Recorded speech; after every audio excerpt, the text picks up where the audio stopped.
पहले तो आपको एक तो ये बात याद रखनी होगी कि कार्बन जिसका एटॉमिक नंबर 6 होता है, 6 इलेक्ट्रॉन इसमें ऐसे भरते हैं, 1s, फिर 2s, फिर 2px, 2py, 2pz। ये कहलाती है ग्राउंड स्टेट। जी, आपको आपको आपको अगर याद हो, ये ऐसे 2 इलेक्ट्रॉन भरना पड़ते हैं हम।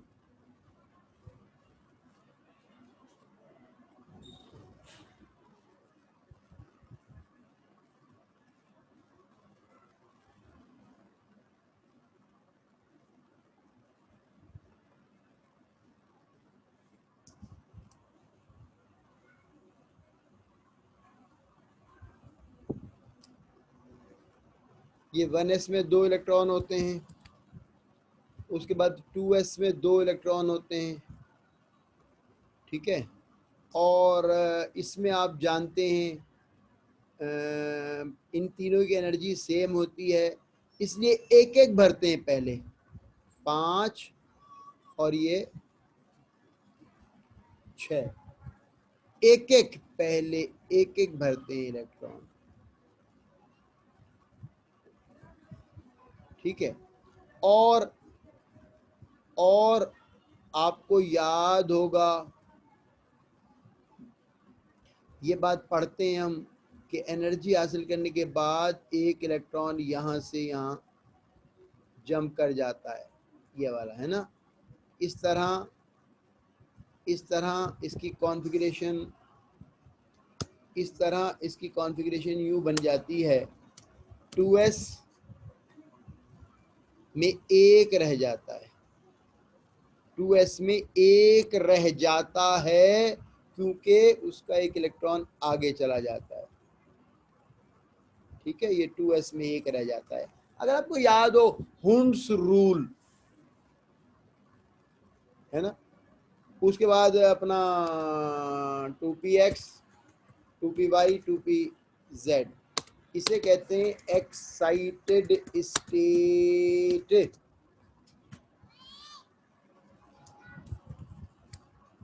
एक्साइटेड इस चारों में क्या जाता है। अब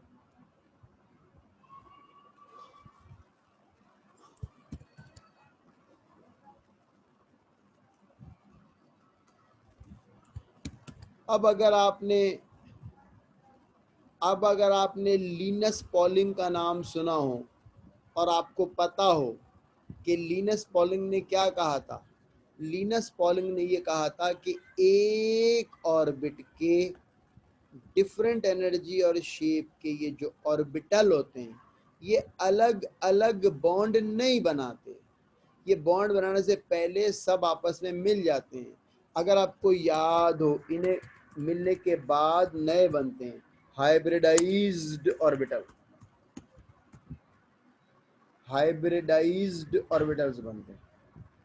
अच्छा, अब अगर अगर अगर अगर अगर ऐसा हो कि एक s और तीनों p मिल जाएं, 3p मिल जाए, तो फिर 4 बनेंगे, नाम उनका होगा sp3 हाइब्रिडाइज्ड ऑर्बिटल।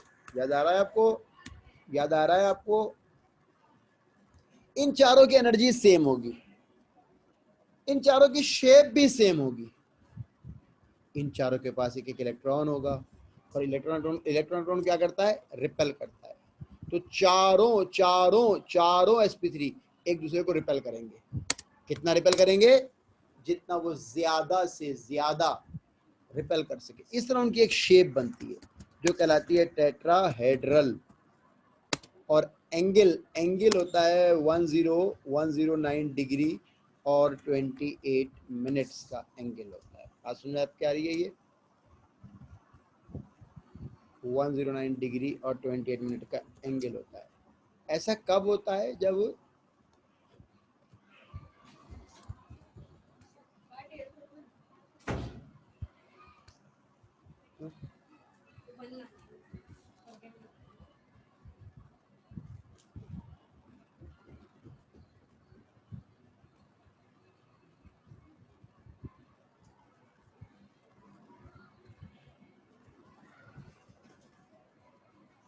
मैंने कहा अगर एक S और 2 P मिले तो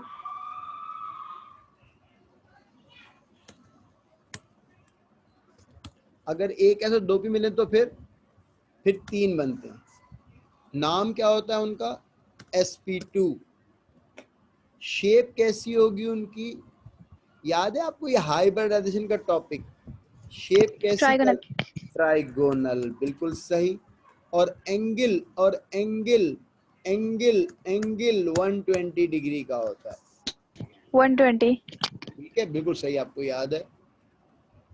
अच्छा, और अगर ऐसा हो कि एक S और एक P मिले, 1S एंड 1P मिले, तो फिर 2 बनते हैं। नाम फिर उनका क्या होता है? sp hybridised. और उनकी शेप कैसी होती है? लीनियर या डायगोनल। और एंगल क्या होता है उनका? 180 डिग्री का एंगल होता है ना। अच्छा, अब सवाल ये है कि एक S और तीनों P कब मिलते हैं? एक S और 2 P कब मिलते हैं? और एक S और एक P कब मिलता है? याद रखो, अगर सेंट्रल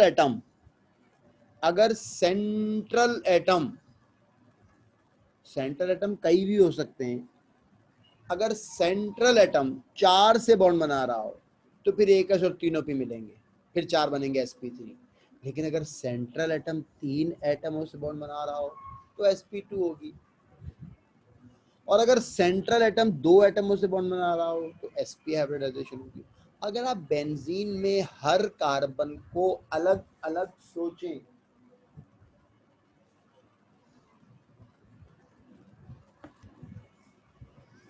हर कार्बन को जरा अलग अलग सोचें, हर कार्बन अलग अलग कितने एटमों से बॉन्ड बना रहा है?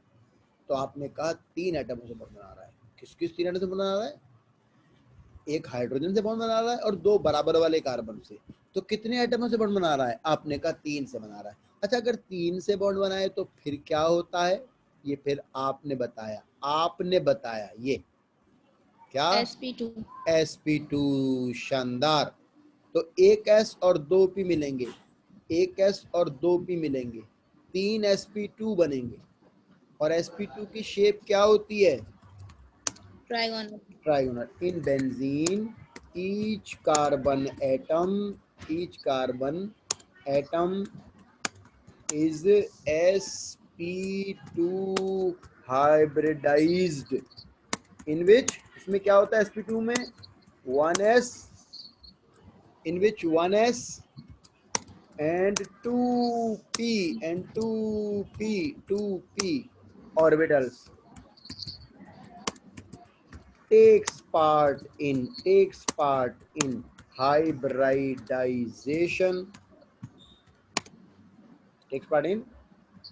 hybridization. एक S 2 P मिलेंगे तो कितने बनेंगे? And forms 3।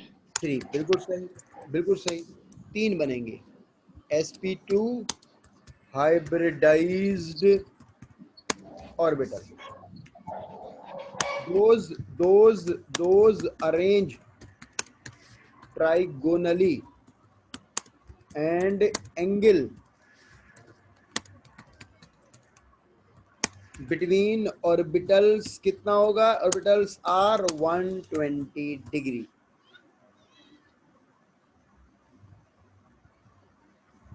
सही है जी। अब क्या होगा? अब इन 3 में से आउट ऑफ विच 3 बनेंगे ना, 3 में से 2 आउट ऑफ विच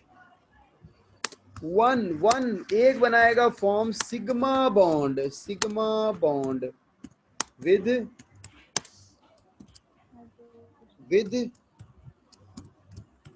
एक तो बनाएगा हाइड्रोजन के ऑर्बिटल से, s orbital of hydrogen, while remaining 2, और जो बाकी के 2 बच गए वो सिग्मा बॉन्ड बनाएंगे किसके साथ?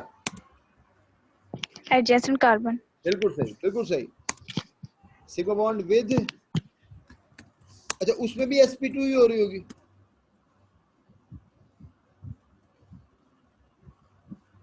with sp2 diced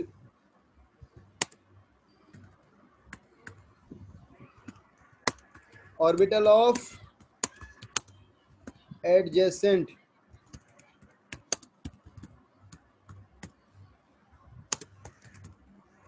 hence total sigma bonds in one molecule of benzene are।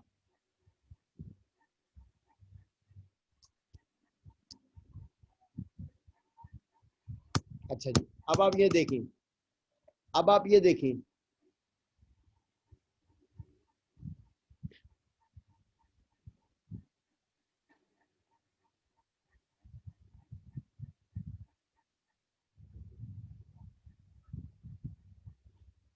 ये कार्बन है,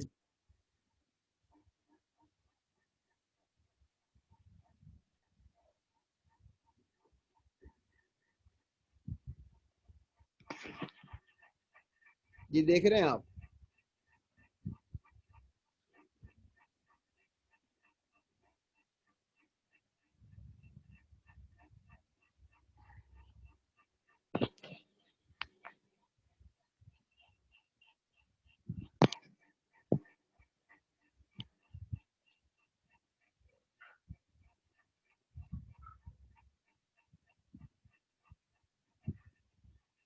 ये 120 का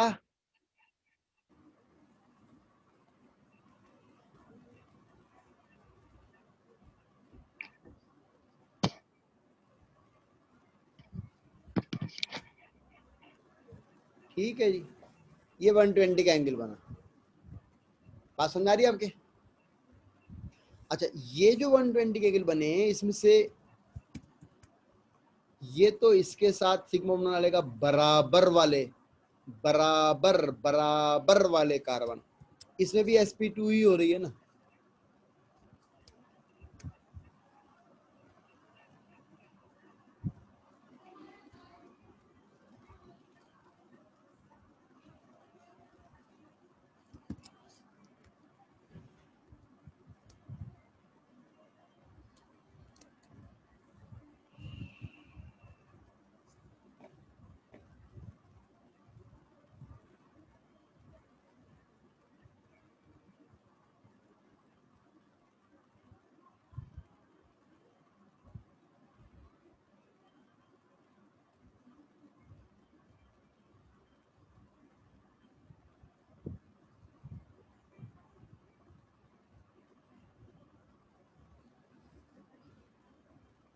ठीक है,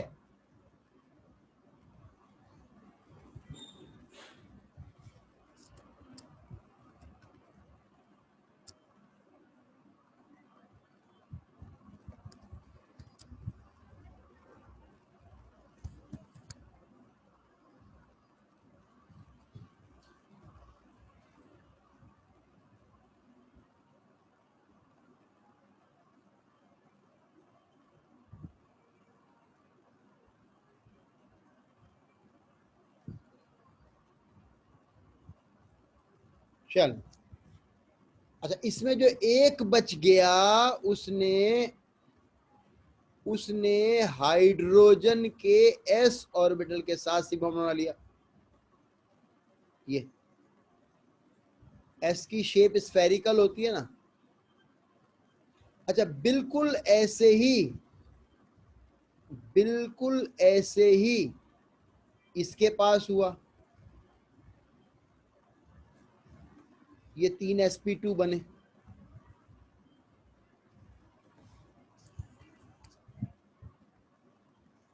ये देख रहे हैं, ये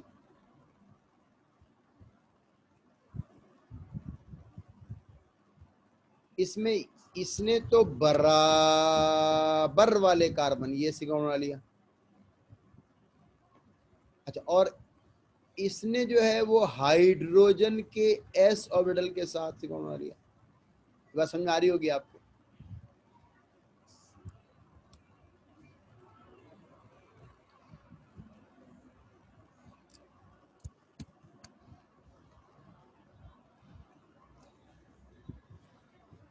ये इसके पास भी यही सूरत हाल हुई।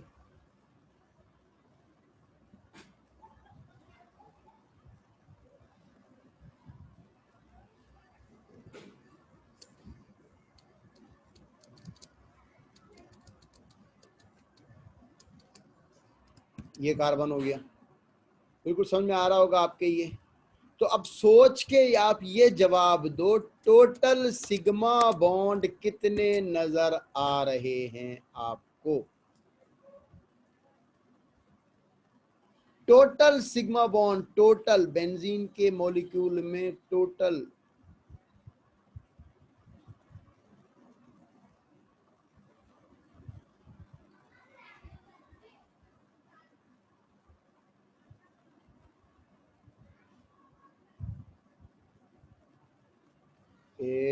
ये 12।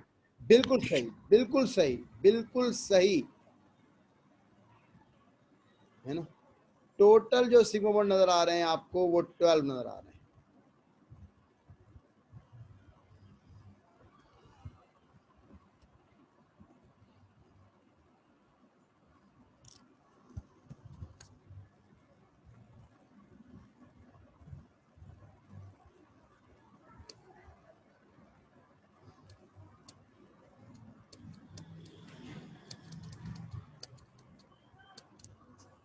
ये carbon.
Are 12 out of which, जिनमें से 6 आर इन बिटवीन, 6 जो है वो carbon atom between carbon atoms, while remaining 6, और जो बाकी के 6 हैं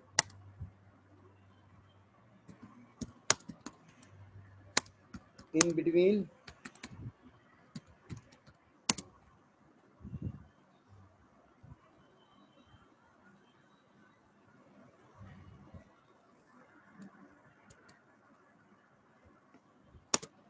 कार्बन एंड हाइड्रोजन एटम्स। सही है जी।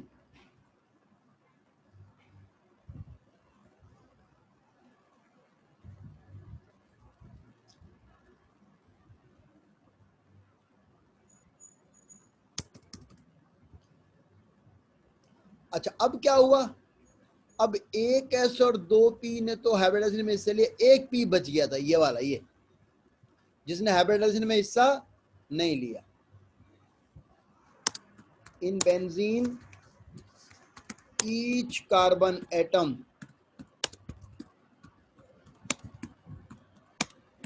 having one unhybridized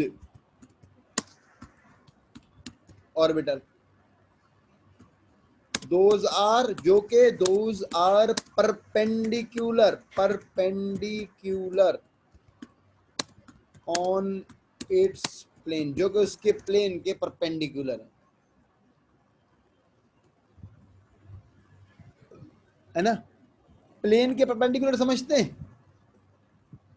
P P P P की शेप अगर आप जानते हो, पी ऑर्बिटल की शेप लाइक डंबल होती है।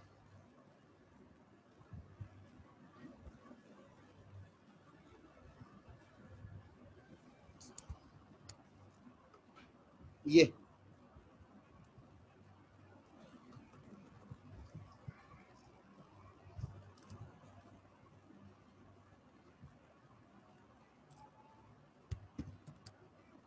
ए, ये इसके ऊपर, ए ये इसके ऊपर, परपेंडिकुलर टू प्लेन,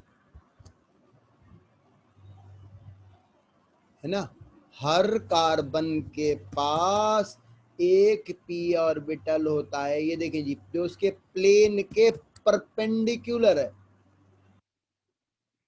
है। अब ये जो परपेंडिकुलर वाला ऑर्बिटल होता है, ये साइड टू साइड मिलता है। हर कार्बन के पास एक पी ऑर्बिटल है ना। अब ये साइड टू साइड मिलता है और ये इसके साथ पाई बॉन्ड बनाता है। अच्छा, ये इसके साथ पाई बॉन्ड बनाता है और ये इसके साथ साइड टू साइड ओवरलैपिंग से पाई बॉन्ड बनाता है। ये इसके अपर लोब्स कहलाते हैं। अगर जब इलेक्ट्रॉन यहाँ होगा तो वो बॉन्ड यहाँ बन जाए। ये अलग बॉन्ड नहीं है, ये अलग बॉन्ड नहीं है, ये वही है, इसके लोब्स कहलाते हैं ये। अच्छा जी, अब बात यह है, अब क्या लिखा, perpendicular to its plane, perpendicular to on its plane, those by side to side overlapping forms 3। अच्छा, 3 पाई बॉन्ड बनाएंगे, 3 पाई बॉन्ड तो बनाएंगे, लेकिन मसला ये है कि जितना इसका इससे पाई बॉन्ड बनाने का चांस है,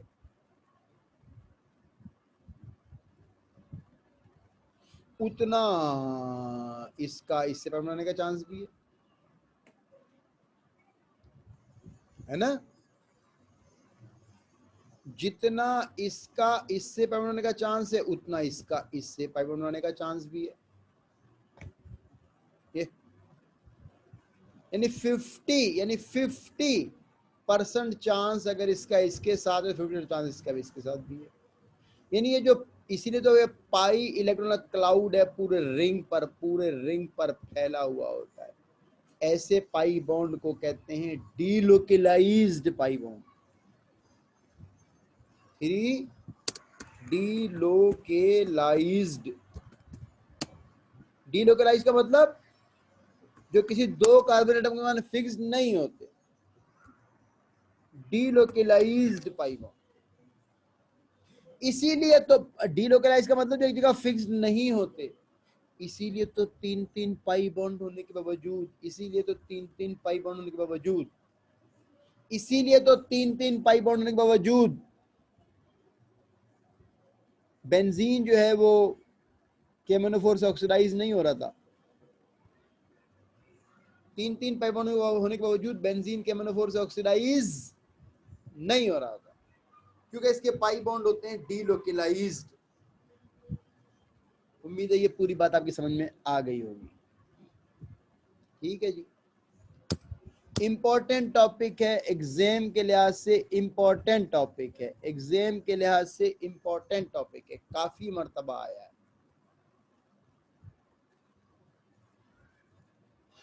अच्छा जी, अब हम बात करते हैं कुछ थोड़ी सी बेंजीन के।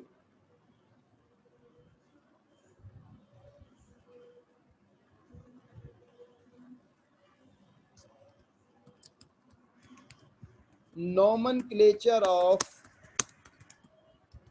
Benzene containing compound.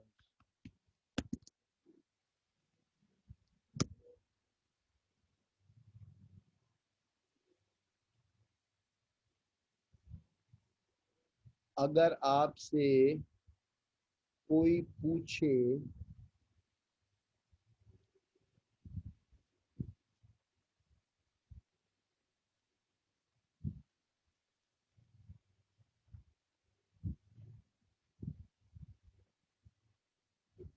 इसका नाम क्या है, आप क्या बताएंगे?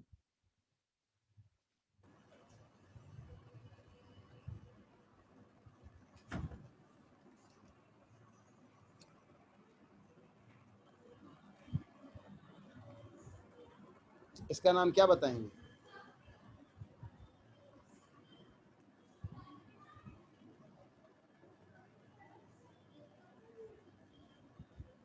और बड़ी तादाद जो है वो इसका नाम बेंजीन। बेंजीन बता देती है, बड़ी तादाद। लेकिन आप तो चूंकि समझदार हैं इसलिए आप नहीं कहेंगे, आप कहेंगे ये साइक्लोहेक्सेन है, ये बेंजीन नहीं है, ये बेंजीन नहीं है। बेंजीन ये जब तक नहीं होता जब तक 3 पाई बॉन्ड नहीं होते। अगर आपसे कोई कहे कि इसका नाम क्या है, अब आप बता दें तो आपने माशाल्लाह बता दिया कि ये साइक्लोहेक्सीन है, साइक्लोहेक्सीन है। अगर आपसे कोई कहे कि इसका नाम बताएं,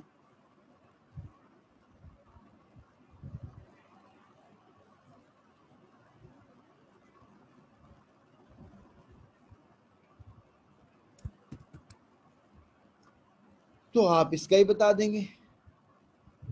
क्या बताएंगे इसका नाम आप?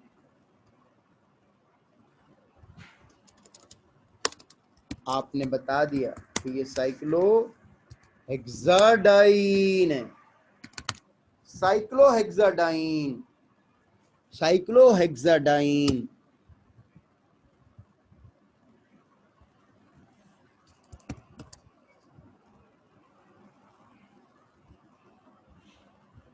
साइक्लोहेक्साडाइन है।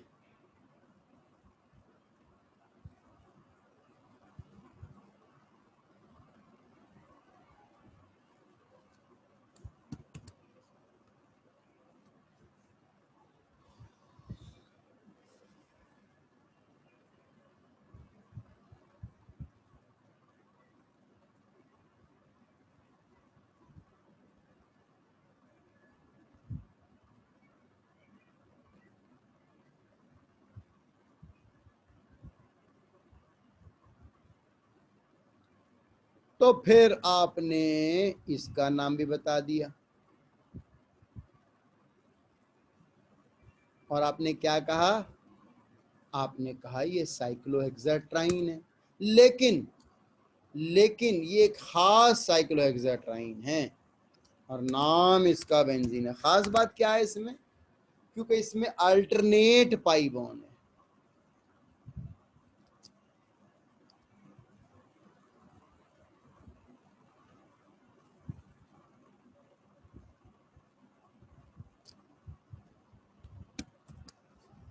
क्योंकि इसमें अल्टरनेट पाई बॉन्ड है। ठीक है जी।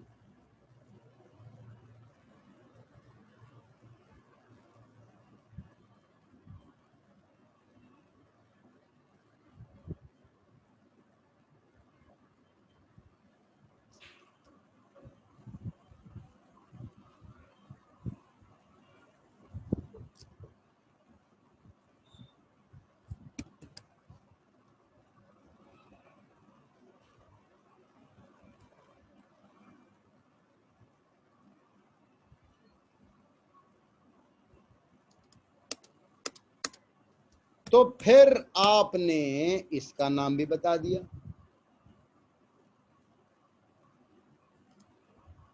फिर आपने इसका नाम भी बता दिया।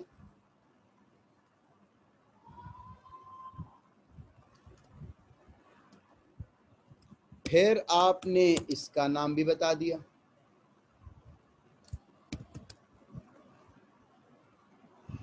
ये नोमेनक्लेचर है, ये याद ही करनी है, कोई बहुत ज्यादा समझने की बात तो है नहीं। खैर खैर, आपने बता दिया कि ये नाइट्रोबेंजीन है।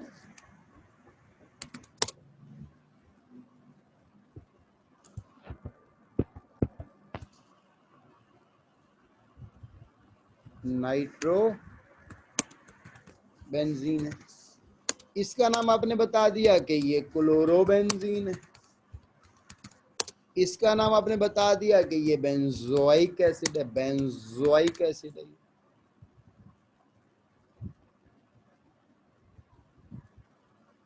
सही है, कंफ्यूजन तो नहीं है। अब ये तो आपको याद करने हैं, कोई इसमें सच ऐसी बात इसमें नहीं है।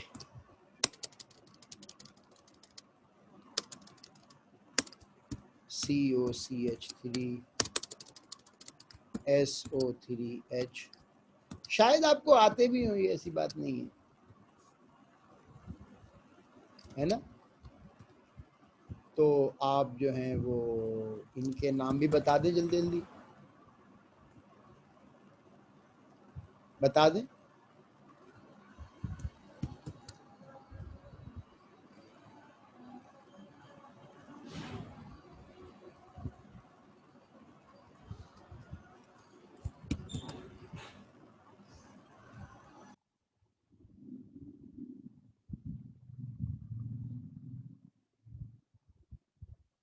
जी बोला आपने।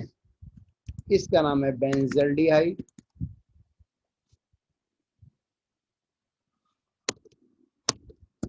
ये है जी एसीटोफिनोन, और ये है बेंजीन सल्फोनिक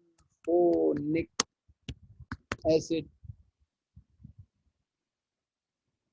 अगर अगर अगर आप सबके पास नोट्स हों तो ये देख लीजिएगा, ये बेंजीन, ये एसिटोफिनोन यहां तक लिख लिया मैंने ना। और भी कहोगे तो लिख लूंगा, लेकिन अगर आप यहाँ से देख लोगे तो ये तो याद करने की बात है। अगर आप कहोगे तो करा दूंगा ये अगर आप इसके स्क्रीनशॉट ले लो। चलो ये तो कितने हैं इसमें से, या और छोटा कर दूं इसको, और पूरा पेज का ले लो, ये लो।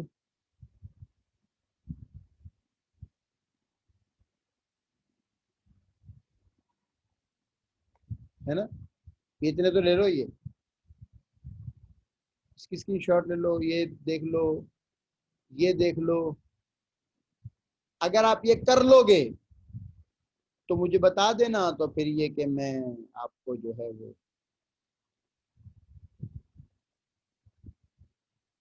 प्रिपरेशन ऑफ बेंजीन शुरू करा दूंगा। और अगर आप कहेंगे नहीं मैं, तो मैं करा दूंगा। ऑर्थो मेटापेरा की बात जानते होंगे आप।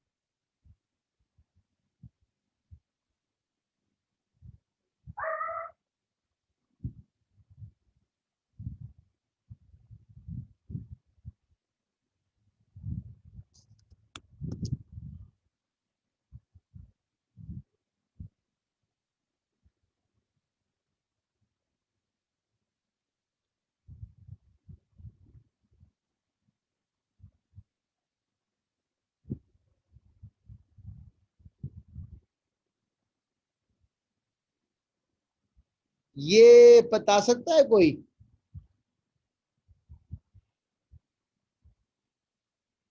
इसका नाम बता सकता है? फिनोल।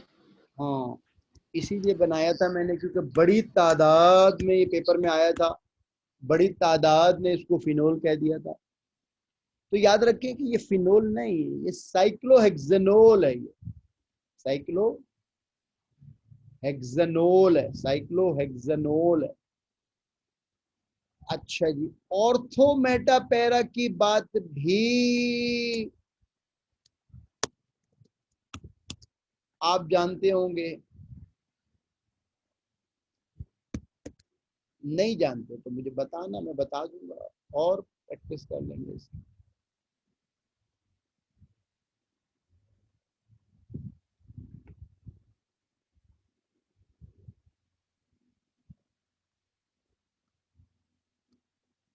इसका नाम बता सकते हैं?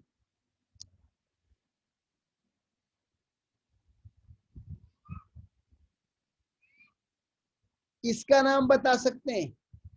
कुछ लोग कह देते हैं कि ये इसके लिहाज से ये मेटा पोजीशन है। तो मैं उनसे कहता हूं कि ऑर्थो मेटा पैरा की बात तो होती ही जब है जब एक से ज्यादा ग्रुप लगे हो। एक ग्रुप लगा हो तो कोई ऑर्थो मेटा पैरा नहीं होता, ये फिनोल ही है, ये कोई मेटा पोजीशन नहीं है।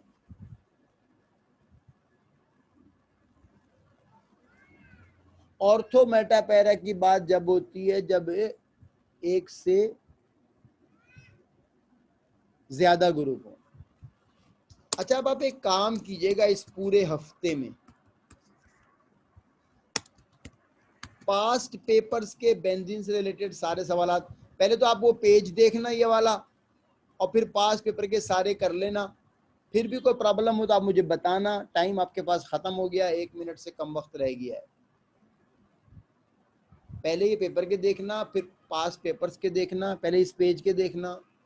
फिर भी कोई मसला हो तो आप बताइएगा, मैं करा दूंगा, वरना नया टॉपिक शुरू करेंगे, प्रिपरेशन ऑफ बेंजीन। सही है जी, अल्लाह हाफिज।